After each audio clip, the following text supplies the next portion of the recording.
Le Seigneur soit avec vous. Lecture de l'Évangile de Jésus-Christ selon saint Luc. En ces jours-là, Marie se mit en route et se rendit avec empressement vers la région montagneuse, dans une ville de Judée. Elle entra dans la maison de Zacharie et salua Élisabeth. Or, quand Élisabeth entendit la salutation de Marie, l'enfant tressaillit en elle.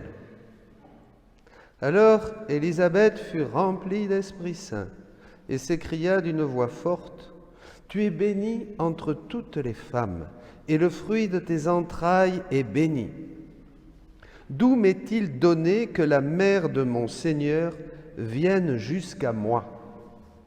Car lorsque tes paroles de salutation sont parvenues à mes oreilles, l'enfant a tressailli d'allégresse en moi. Heureuse celle qui a cru à l'accomplissement des paroles qui lui furent dites de la part du Seigneur. » Acclamons la parole de Dieu. Louange à toi, Seigneur Jésus.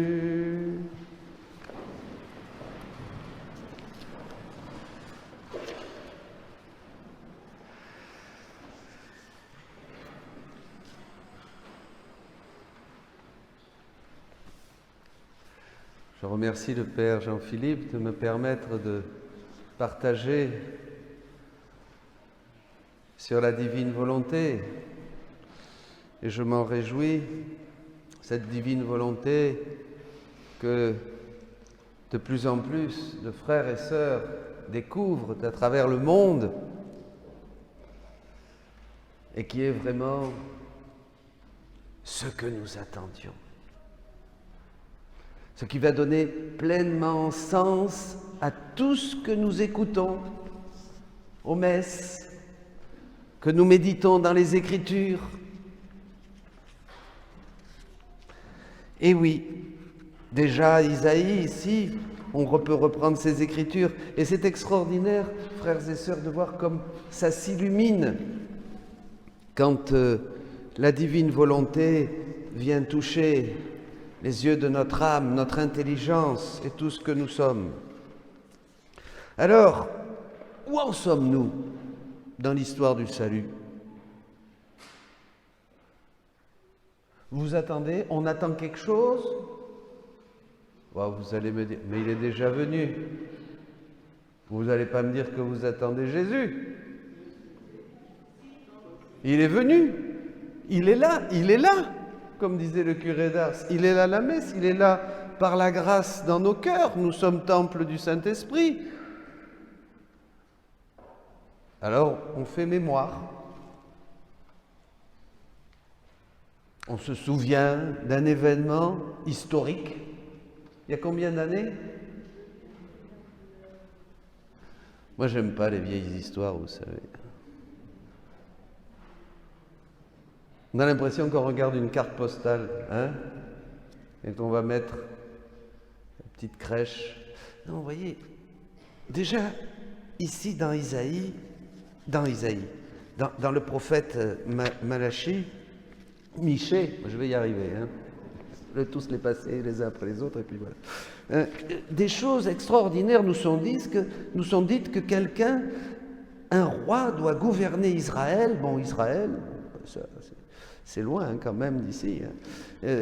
Ses origines remontent aux temps anciens, donc c'est quelqu'un qui est très dans le passé, des origines très anciennes, mais c'est lui qui va se dresser comme un berger avec une puissance du Seigneur, donc la puissance même de Dieu, avec la majesté de Dieu, son Dieu.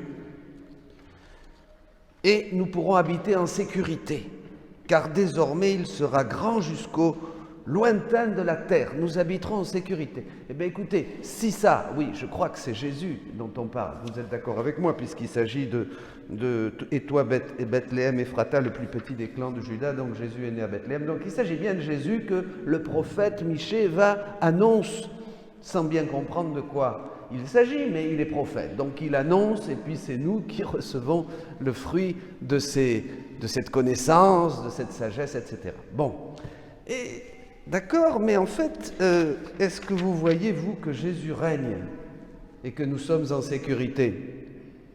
Si je prends une photo maintenant, vous êtes tous avec des masques, à peine on peut plus se faire de bisous, donc à peine on peut se saluer ou se donner un coup de poing comme ça, hein. Voilà, c'est quand même... Hier, un ami m'a envoyé une photo, c'est une blague, hein, d'un prêtre qui baptise un enfant et qui, depuis l'autel, lui envoie un coup de jet avec un pistolet à eau, vous voyez. J'ai fait croire ça à un copain au Mexique, j'ai dit, t'as vu où on en est arrivé? Il m'a dit, mais c'est affreux. Hein. Le prêtre en eau, vous voyez. Bon, voilà, il m'a cru. Après, je lui ai dit, c'est une blague. Donc, vous voyez, donc, on ne peut pas dire qu'on est en sécurité. Donc, on ne peut pas affirmer que ça y est, c'est le règne. Nous sommes vraiment, Satan est sous nos pieds. Tous les éléments de la création maintenant ont retrouvé en nous cette présence divine et nous vénèrent. Les oiseaux viennent nous entourer comme ils le faisaient avec la Vierge Marie quand elle marchait, hein, là-bas, hein, dans son pays, et reconnaissent dans le Christ vraiment le Verbe fait chair, le Verbe de Dieu. Non, on n'en est pas là. On est encore bien dans la mouise, comme on dit. Hein. On est encore bien pauvre, on a peur. On a tout un tas de choses qui nous cassent les pieds. Je ne vais pas les énumérer, vous les connaissez.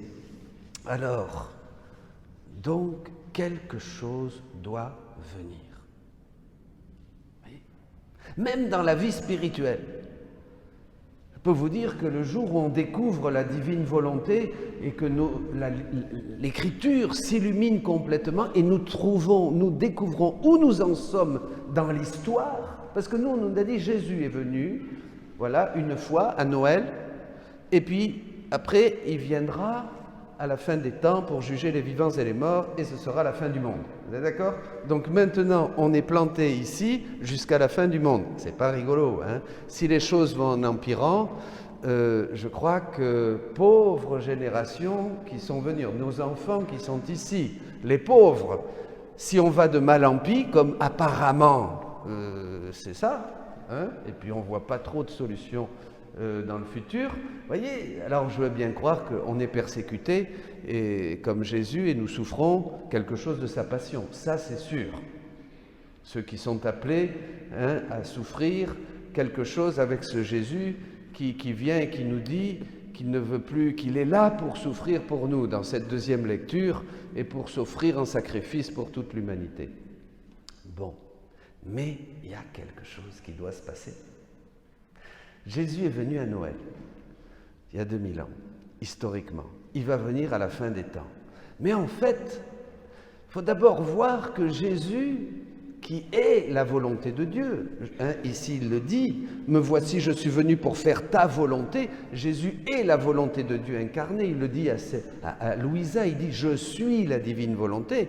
Qui me voit le Père, il va dire à Jean, à Philippe, dans l'évangile de Saint Jean, qui me voit le Père. Donc Jésus est vraiment Dieu, vraiment homme.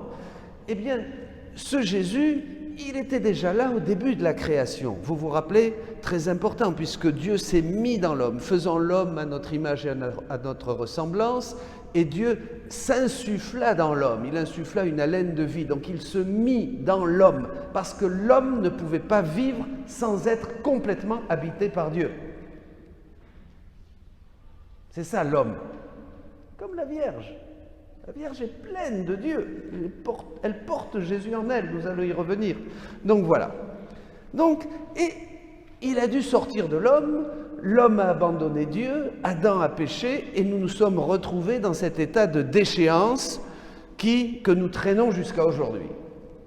Grâce à Dieu, il ne nous a pas abandonnés. Il a envoyé Jésus, il y a 2000 ans, et ce Jésus nous a tout donné pour que nous puissions, peut-être un peu à cloche-pied, hein, mais avancer sur le chemin qui nous conduit vers le ciel.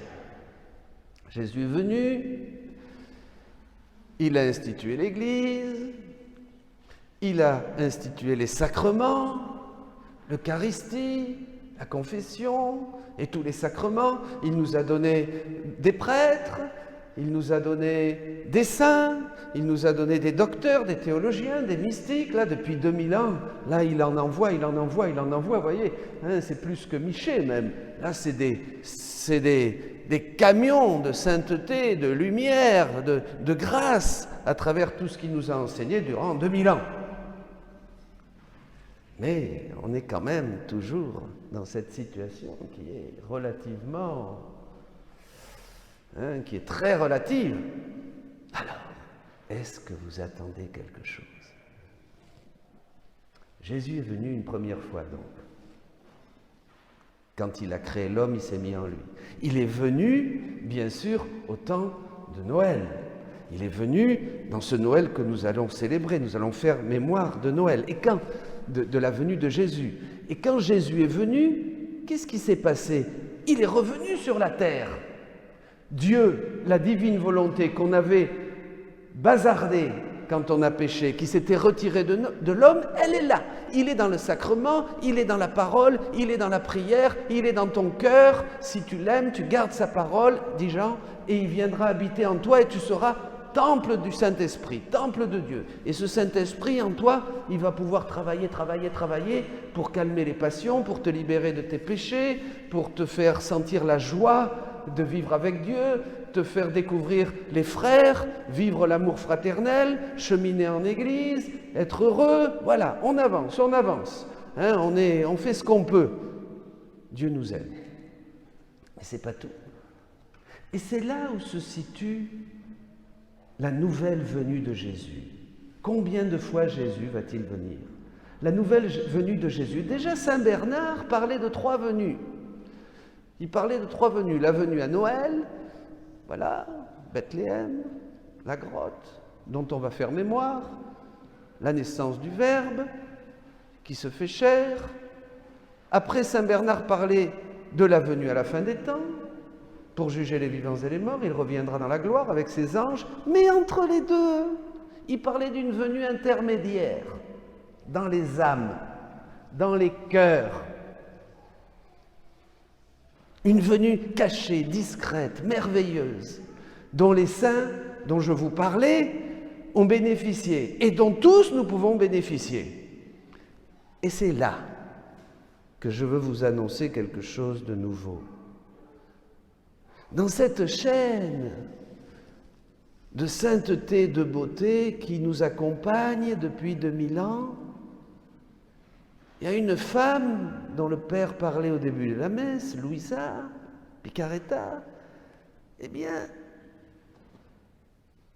elle a vécu quelque chose, elle a dit quelque chose, que le règne de Dieu, maintenant, allait s'instaurer sur la terre. Que le règne de Dieu, que la divine volonté, que tout ce que nous avons vécu, tout ce que Jésus nous a donné, les sacrements, les grâces, les saints, tout ça, ça va porter un fruit et que maintenant, là où le péché abonde, dans ce monde détruit, dans ce monde qui est à l'envers, dans ce monde où le bien est un mal et le mal est un bien, dans ce monde rempli d'obscurité, de péché, où Satan est déchaîné, le monde entier gît sous le pouvoir du Satan, dira Jésus. C'est vrai, il faut dire les choses, il ne faut pas se leurrer, il y a quelqu'un, un être mauvais qui est derrière tout, pour nous conduire à notre perte, pour vraiment essayer de se moquer de Dieu, de la Trinité. Comme il ne peut pas s'attaquer à la Trinité, il va s'attaquer à l'homme qui est à l'image et à la ressemblance de Dieu. Mais il a perdu d'avance parce qu'il est au pied de la croix, maudit, comme un petit serpent là. Il ne vaut rien, il est foutu, il est foutu, il n'a rien et il n'aura rien. N'ayez pas peur de rien, je vous en supplie, parce que si vous avez peur, vous lui ouvrez la porte. La peur, dit la Bible, entraîne ce dont on a peur. N'ayez pas peur. Qu'est-ce qui se passe? Louisa dit que maintenant, et c'est ça l'avant qu'il faut attendre, on ne peut pas se tourner vers il y a 2000 ans pour faire mémoire d'un moment historique, parce que Dieu de toute manière est dans l'éternité. Tout ce qui s'est passé, c'est dans l'éternité. Tout ce qui est dans le temps existe de toute éternité, puisque Dieu est éternel, un éternel présent, un acte unique et éternel. Donc, tout est en Dieu. qu'est-ce qui se passe? On ne peut pas se retourner vers le passé. Il y a un autre avant qui vient. Et c'est ça dont Louisa parle. Un avant de ce règne de la divine volonté dans nos cœurs. Ce que nous attendions, ce que nous prions, ce que nous disions dans le Notre Père, que ton règne vienne, que ta volonté soit faite sur la terre comme au ciel, c'est-à-dire que ta volonté soit faite dans mon cœur comme je la ferai au ciel, dans le cœur de mon frère, dans le cœur de ma sœur, dans le cœur de mon ami, dans le cœur de tous les hommes. Et là, une puissance beaucoup plus puissante que tout le mal, que tout le péché, que tout ce qui peut exister va resplendir, va se déployer de chaque cœur, de tous ces cœurs qui vont être le règne de Dieu sur la terre. C'est la venue intermédiaire, c'est ce que Jésus dit, me voici, je suis venu pour faire ta volonté. Et regardez comme il est ressuscité glorieux. Vous comprenez? Donc Louisa, dont nous allons encore parler cet après-midi, eh bien, Louisa a vécu tout ça pendant 60 ans. Elle a été sans manger, sans boire, sans dormir. Elle a vécu la passion tous les jours, et Dieu l'a enseigné pendant 36 volumes. 36 volumes, vous vous imaginez, Jésus l'a enseigné, lui qui est la volonté même de Dieu, qui est Dieu, qui me voit le Père, qui est la divine volonté faite chair, le Verbe incarné, ce Jésus qui est le premier-né de toute créature, qui existe depuis toute éternité, qui est Dieu. Eh bien, ce Jésus a dit à Louisa, maintenant je viens. Je viens, mais maintenant je ne viens pas seulement pour souffrir. Je l'ai fait. Je ne viens pas seulement pour refaire l'homme. Je vous ai donné la grâce qui va vous refaire tous les jours de votre vie. Je ne viens pas seulement pour vous laver encore par mon sang. Vous lavez mon sang, vous avez les sacrements, vous pouvez vous demander le pardon de Dieu, vous avez l'Eucharistie. Je ne viens pas seulement pour vous donner encore des grâces et des grâces et des grâces. Je vous ai tout donné, je vous ai tout donné. Je viens pour régner. C'est là le changement. Je viens pour régner dans vos cœurs. Si maintenant vous prenez au sérieux ce que je dis, je viens pour régner, je viens pour préparer mon règne sur la terre, le règne de ma volonté, le règne de mon amour, le règne de paix que j'ai promis, que les prophètes ont annoncé, que je suis venu porter comme une semence au cœur de l'humanité quand je suis né de la Vierge à Bethléem dans la grotte, que je suis venu donner à mes saints, que je suis venu vous donner à chacun, à chaque messe, à chaque prière, à chaque Eucharistie, à chaque communion. Tout ça, tout ce que je vous ai donné, c'était pour que puisse s'instaurer comme au début, mon règne. Je veux régner en vous. Je ne veux plus vous voir avec des masques. Je ne veux plus vous voir déprimé. Je ne veux plus vous voir avoir peur de ceci, de cela, de la mort, de derrière, à droite, à gauche. Je veux vous voir comme moi. Je veux que vous soyez ce pourquoi j'existe. Je veux que vous soyez comme moi. Je veux que vous soyez non seulement sauvés par mon sang, restaurés par ma grâce, renouvelés par la puissance de mon esprit, mais que vous soyez totalement à mon image et à ma ressemblance, comme quand vous êtes sortis de mes mains créatrices. Je veux avoir la même communion, les mêmes joies, les mêmes bonheurs que j'ai connus avec vos premiers parents. Je veux me réjouir, je veux que vous soyez propriétaires de tous mes dons, de toutes mes grâces, de tous mes attributs. Je veux, comme je l'ai dit par la bouche du premier pape, Pierre, que vous soyez participants de ma propre nature divine. Je veux vous partager ma nature divine, dit la Bible, ma vie divine. Je veux que vous régniez avec moi parce que vous êtes mon royaume, vous êtes mon règne. Je suis roi et je veux être le roi des rois. Vous voyez ? C'est dans la Bible, le roi des rois. Jésus veut régner avec nous, mais il nous donne tout pour que nous régnions. Eh bien, c'est ça l'avant que nous attendions. Il y a quelque chose qui s'est passé. Quelque chose devait se passer dans notre monde et dans l'histoire de l'Église et du monde. Et ce quelque chose, c'est le règne de la divine volonté qui est annoncé maintenant très clairement et que des milliers, des milliers, des milliers de frères et sœurs découvrent par le monde entier. Et ça va complètement renouveler leur vie. Ça peut renouveler, transformer votre vie parce que vous allez voir. Vous vous rappelez Saint Jean dans sa première lettre au chapitre 3, verset 2. Enfants de Dieu, nous le sommes. Très bien, merci Seigneur. On est enfants de Dieu. Il le dit dans le prologue aussi. À tous ceux qui ont cru en son message, il a donné le pouvoir d'être enfants de Dieu. Alléluia! Nous sommes enfants de Dieu par le baptême. Mais il rajoute dans la première lettre, mais ce que vous serez, vous ne le savez pas. Ah bon? Ah ben c'est dommage alors.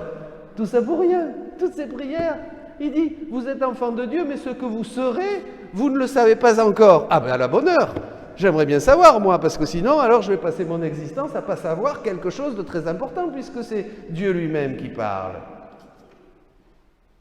Quand vous le saurez, dit Saint Jean, vous le verrez, parce que vous serez tel que lui. Mon Dieu, mais c'est pas vrai. On va comprendre, on va savoir qui nous sommes, parce que nous allons être comme Jésus. C'est ça qui est important. Le reste, on s'en fiche. Tout le reste, ça n'a été que des moyens pour arriver à ça. Tout n'a été que moyen. Parce que Dieu veut récupérer quoi? Son règne. Qui c'est son règne? C'est toi. Il veut récupérer son règne en toi. Il ne peut pas nous laisser. C'est pour ça que Dieu a tant aimé le monde et qu'il a envoyé son Fils et qu'il nous a donné des prophètes, les sacrements, l'Eucharistie, les saints. C'est parce qu'il veut récupérer son règne et le règne de Dieu, c'est toi. Et c'est ça que Louisa vient expliquer de la part de Dieu, cette petite femme qui avait fait qu'un an d'école. C'est extraordinaire.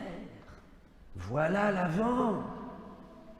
Et maintenant que vous savez ça, et je parle à tous mes amis que je suis heureux de retrouver, eh bien soyez missionnaires, comme me demandait cette dame hier. Comment être missionnaire? Eh bien comme Marie.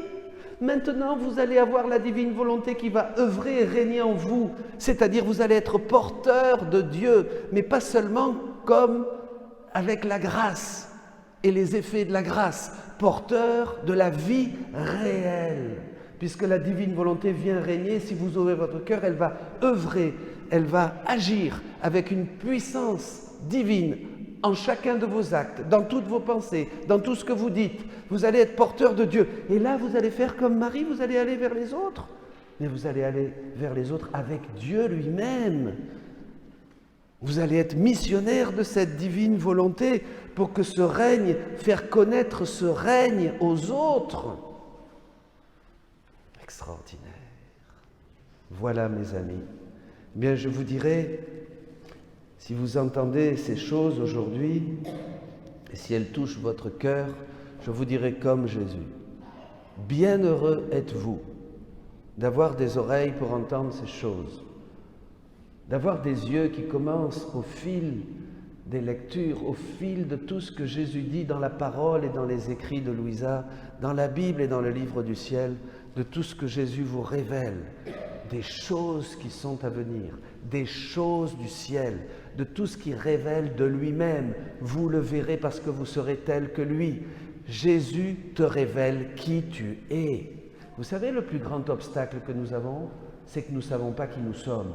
Le jour où on sait, par grâce de Dieu, qui nous sommes, qui est l'homme, la grandeur de l'homme, la beauté de l'homme, sortie des mains de Dieu, de l'homme image et ressemblance de Dieu, de l'homme en qui tout crie Dieu, tout est Dieu, tout est divin, tout en nous est fait. Et tout ce que nous avons détruit de notre propre humanité, voyez, parce que nous n'avons pas voulu vivre dans sa volonté et la faire, le jour où on découvre qui nous sommes, tout change.